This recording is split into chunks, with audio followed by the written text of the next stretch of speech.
तो जिन हॉस्टल्स में बच्चियां रहती हैं, बच्चे रहते हैं, उसमें एक लिवेबल वातावरण रहे, एक बिल्डिंग बाईलॉज के हिसाब से जो एक स्वस्थ रूप से रहने के लिए जितनी स्पेस की आवश्यकता है उसके हिसाब से कमरों का निर्माण हो।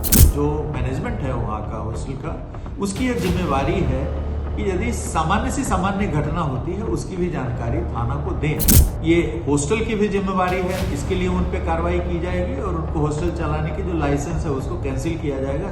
कई ऐसी घटनाएं घटित हुई हैं जिसके अनुसंधान के दरमियान यह पाया गया कि बहुत सारे जो हॉस्टल्स हैं उसमें निवासित होकर के बच्चियां कोचिंग करने जाती हैं, ऑफलाइन ऑनलाइन दोनों तरह की कोचिंग करती हैं। तो जिन हॉस्टल्स में बच्चियां रहती हैं, बच्चे रहते हैं, उसमें एक लिवेबल वातावरण रहे, एक स्वस्थ वातावरण रहे। क्योंकि स्वस्थ वातावरण नहीं रहेगा तो पढ़ नहीं सकते, जब पढ़ नहीं सकेंगे तो तरह तरह के डिप्रेशन के शिकार होंगे और उनका भविष्य जो है वो अच्छे ढंग से नहीं संवर पाएगा।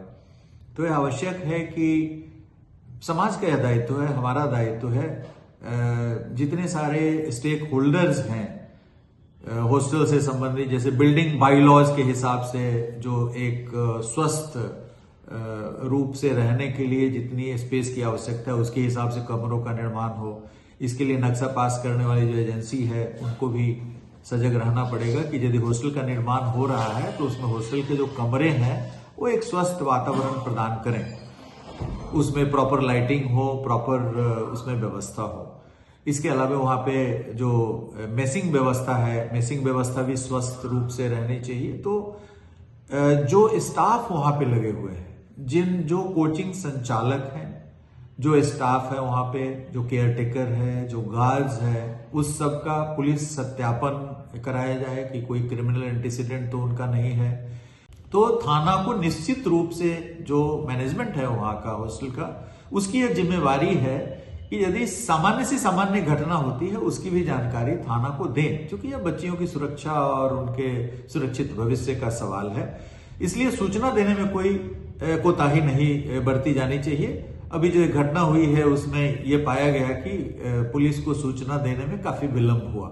ये हॉस्टल की भी जिम्मेवारी है, इसके लिए उन पे कार्रवाई की जाएगी और उनको हॉस्टल चलाने के जो लाइसेंस है उसको कैंसिल किया जाएगा। She can not run any hostel in Patna. हम लोग इंश्योर करेंगे कि जो भी संचालिका है जिसमें घटना हुई है उन्होंने पेरेंट्स को खबर कर दिया, इसके संकेत मिले हैं, लेकिन पुलिस को एकदम ही नहीं खबर किया। डायल 112 को खबर कर सकते हैं, डायल 112 यहाँ पे अवेलेबल है, 10 मिनट के अंदर में हमारी डायल 112 पहुंच जाती है। तो जिन हॉस्टल्स में बच्चियां रहती हैं, बच्चे रहते हैं, उसमें एक लिवेबल वातावरण रहे, एक बिल्डिंग बाईलॉज के हिसाब से जो एक स्वस्थ रूप से रहने के लिए जितनी स्पेस की आवश्यकता है उसके हिसाब से कमरों का निर्माण हो। जो मैनेजमेंट है वहाँ का हॉस्टल का, उसकी एक जिम्मेवारी है कि यदि सामान्य से सामान्य घटना होती है उसकी भी जानकारी थाना को दें। ये हॉस्टल की भी जिम्मेवारी है, इसके लिए उन पे कार्रवाई की जाएगी और उनको हॉस्टल चलाने के जो लाइसेंस है उसको कैंसिल किया जाएगा।